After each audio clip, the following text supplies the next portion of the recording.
बार बार bulletin देखने वाले सभी दर्शकों को चंद्रमोहन कल्ला का नमस्कार, राम राम ने खमा गणिसा। आज के समाचारों में महत्वपूर्ण खबर निकल कर के सामने आई है कि राजस्थान में आज कांग्रेस सत्ता में नहीं है, भारतीय जनता पार्टी सत्ता में है। भजनलाल शर्मा उसके मुख्यमंत्री है, लेकिन पूर्व मुख्यमंत्री अशोक गहलोत का जलवा आज भी कायम है। अगर ऐसा नहीं होता तो अशोक गहलोत के नज़दीकी नेता शांति धारीवाल को क्लीन चिट नहीं मिलती। बीजेपी सरकार बनाने के बाद में कहा जा रहा था कि अशोक गहलोत व उनके करीबियों को जेल भेज दिया जाएगा और उनके विरुद्ध कठोर कठिन कार्रवाई जो भी है वो होने जा रही है।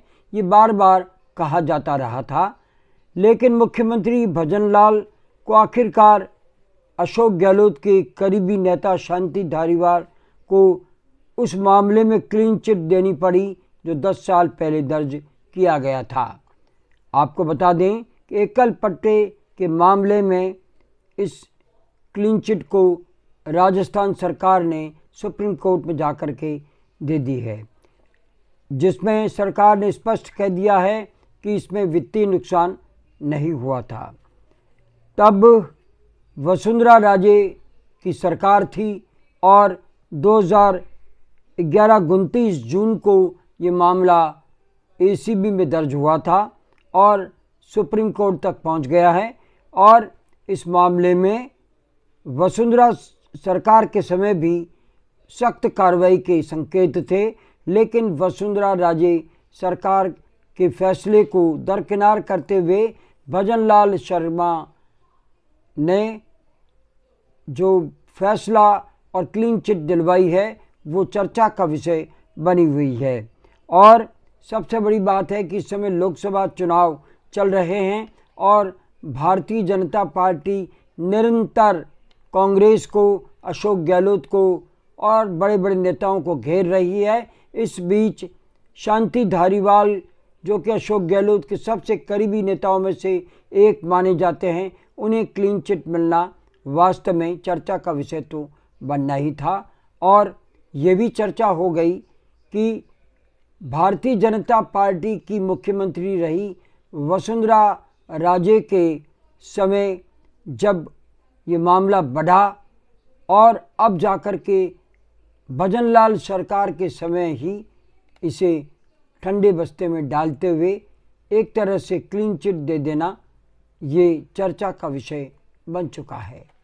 अब एक महत्वपूर्ण समाचार हम आपको फिर देने जा रहे हैं कि लोकसभा चुनाव का परिणाम चाहे कुछ भी हो, जोधपुर में जो कुछ समय से कांग्रेस बिखरी थी और विधानसभा चुनाव में जिस तरह से मात्र 2 सीटों पर भोपालगढ़ और सरदारपुरा से जीत हुई थी, बाकी सीटें हार चुकी थी।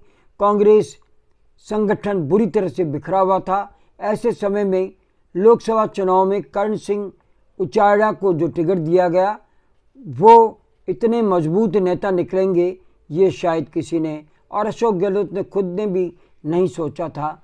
चुनाव हो चुका है, लेकिन 26 अप्रैल को चुनाव के दिन फलोदी में बेंगरी कला गांव के पोलिंग बूथ पर जो टंटा हुआ, जो झंझट हुआ, जो झड़पें हुई, उसको लेकर के कर्ण सिंह उचाड़ा आज तक लड़ाई लड़ रहे हैं और अपने दम पर, अपने कार्यकर्ताओं के दम पर, और जिन कार्यकर्ताओं को 14 कार्यकर्ताओं को गिरफ्तार किया गया है और उसमें से 3 कार्यकर्ताओं के विरुद्ध कातिलाना हमला यानी धारा 307 का मुकदमा दर्ज किया गया है। कर्ण सिंह इसको लेकर के धरने प्रदर्शन पर भी बैठ गए और उन्होंने जो लताड़ सरकार को पिलाई है, हम आपको ये बता दें, उचाड़ा ने चेताया था कि न्याय सम्मत बात नहीं हुई तो कानून भी हाथ में ले लेंगे। उन्होंने धरने पर कहा हिंदू मुस्लिम सिख ईसाई ये तो सभी भाई हैं और कांग्रेस के हैं, लेकिन इससे भी ऊपर बढ़कर हमारा सबका धर्म कांग्रेस है। और उन्होंने साथ में ये भी कहा कि भगत सिंह अगर जान दे सकते हैं तो कर्ण सिंह उचाड़ा लोकतंत्र को बचाने के लिए डंडे खा सकता है और जेल भी जा सकता है। इस तरह से कर्ण सिंह उचाड़ा ने एक बार जो चुनाव लड़ा है उसके बाद में भी वे निरंतर ये संकेत दे रहे हैं कि जोधपुर में लोकसभा चुनाव लड़ने के बाद में भी वे एक मजबूत नेता के रूप में उभर करके सामने आए हैं और ये आने वाले समय में कांग्रेस को बड़ा फ़ायदा देगा और राजपूत समाज से सबसे बड़े नेता के रूप में कर्ण सिंह उचाड़ा उभर करके सामने आए हैं। अब नतीजा चाहे कुछ भी हो, लेकिन इस समय जो विश्लेषक है वे कह रहे हैं कि जोधपुर की सीट भारतीय जनता पार्टी के लिए आसान जीत नहीं है और ये सीट एक तरह से फंसी हुई है।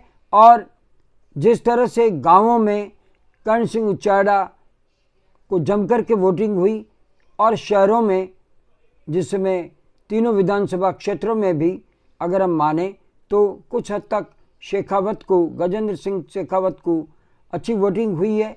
तो कांटे की टक्कर के बीच में अब ये तो तय है कि मुकाबला इस तरह से होगा कि कुछ वोटों के अंतर से कोई भी जीत सकता है। लेकिन फिलहाल कर्ण सिंह उचाड़ा जिस तरह से कांग्रेस संगठन को मजबूती देने के लिए एक एक कार्यकर्ता के लिए लड़ते फिर रहे हैं, उन्हें कांग्रेस संगठन को चाहिए कि मजबूती से उनका सपोर्ट करें।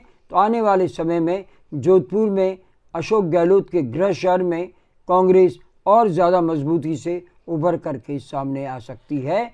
अब आज्ञा लेने का समय आ गया है, हमें आज्ञा दीजिए। और आज्ञा लेने से पहले हमेशा की तरह हम जानना चाहते हैं कि आपको ये चैनल कैसा लगता है। अगर आपको ये चैनल पसंद है इसे सब्सक्राइब करें, लाइक करें, शेयर करें और इस चैनल को बढ़ावा दें। हमें आज्ञा दीजिए। नमस्कार, जय हिंद, शुभ रात्रि, शब्बा खैर, जय भारती।